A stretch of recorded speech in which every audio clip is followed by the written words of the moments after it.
उत्तर प्रदेश की तमाम सीटों के अलावा एक सीट पूर्वांचल में ऐसी है जिस पर सभी की निगाहें टिकी हुई हैं। जहां एक तरफ एनडीए ने अपनी इस सीट के लिए पूरा जोर लगा दिया, तो वहीं दूसरी तरफ अखिलेश यादव ने अपनी पार्टी के सभी नेताओं को इस सीट पर चुनावी प्रचार के लिए उतार दिया था। जी हां, हम बात कर रहे हैं पूर्वांचल की घोसी लोकसभा सीट की, जहां पर एनडीए की तरफ से ये सीट गठबंधन में ओम प्रकाश राजभर की पार्टी सुहेलदेव भारतीय समाज पार्टी को गई और सुभाषपा ने ओम प्रकाश राजभर के बेटे अरविंद राजभर को यहां से मैदान में उतारा। तो वहीं समाजवादी पार्टी ने अपने घोसी की सीट पर यहां पर राजीव राय को प्रत्याशी बनाया। बता दें कि यहां पर समीकरणों को देखें तो अभी हाल ही में हुए विधानसभा उपचुनाव में यहां पर समाजवादी पार्टी को दोबारा जीत मिली थी। यहां पर समाजवादी पार्टी के प्रत्याशी ने भारतीय जनता पार्टी के प्रत्याशी दारा सिंह चौहान को शिकस्त दी थी और इसी के बलबूते अब समाजवादी पार्टी यहां पर मजबूत स्थिति में अपने आप को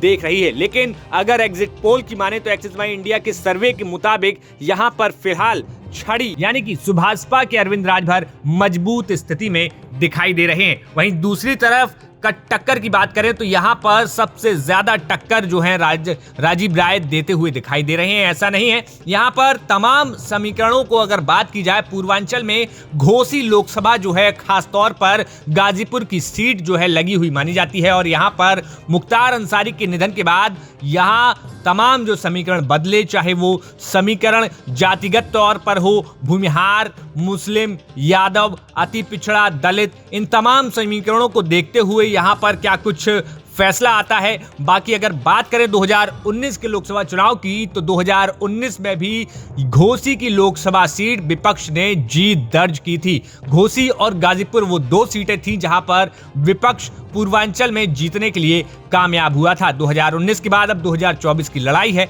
ऐसे में जहां गाजीपुर से अफजाल अंसारी चुनावी मैदान में है, तो वहीं घोसी से समाजवादी पार्टी के राजीव राय चुनावी मैदान में है। ऐसे में फिलहाल ये बात अब देखना दिलचस्प होगा कि क्या सुभाषपा अपने सिंबल पर अपना कोई सांसद दिल्ली की सबसे बड़ी संसद तक पहुंचा पाते हैं या फिर यहां पर अखिलेश यादव अपने पुराने सहयोगी ओम प्रकाश राजभर को पटकनी दे जाते हैं। बाकी आपको बता दें कि फिलहाल सर्वे के आंकड़े सिर्फ एक अनुमान हैं। 4 जून को आने वाले वास्तविक आंकड़े इससे अलग हो सकते हैं। इन चुनावों में उत्तर प्रदेश पर एनडीए ही नहीं, इंडिया अलायंस की भी निगाहें टिकी हुई हैं। यही नहीं, उत्तर प्रदेश में सबसे ज्यादा वीआईपी सीटें हैं जो कि आगे बनने वाली सरकार में बेहद अहम भूमिका निभाएगी। चाहे फिर वो वाराणसी से खुद प्रधानमंत्री मोदी हो, मिर्जापुर से अनुप्रिया पटेल, लखनऊ से राजनाथ सिंह, कन्नौज से अखिलेश यादव, मैनपुरी से डिंपल यादव, आजमगढ़ से धर्मेंद्र यादव, लखीमपुर खीरी से अजय मिश्रा टेनी, ऐसे चेहरों की लंबी लिस्ट है जो लोकसभा चुनाव में दांव आजमा रहे हैं। 2019 के चुनाव को देखें तो यूपी की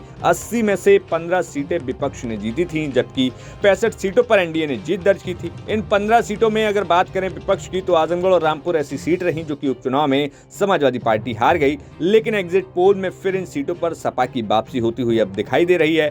यूपी में इस बार जहां भाजपा ने अपने गठबंधन में यूपी में 3 पार्टियों को साथ लिया, जिसमें अपना दल एस, निषाद पार्टी, राष्ट्रीय लोक दल, तो वहीं विपक्ष में इंडिया अलायंस में सपा कांग्रेस ने मिलकर चुनाव लड़ा। ऐसे में अब ये देखना होगा कि 4 जून को जब वास्तविक रिजल्ट आएंगे तब किसकी सरकार बनती है। Bureau report, news nation.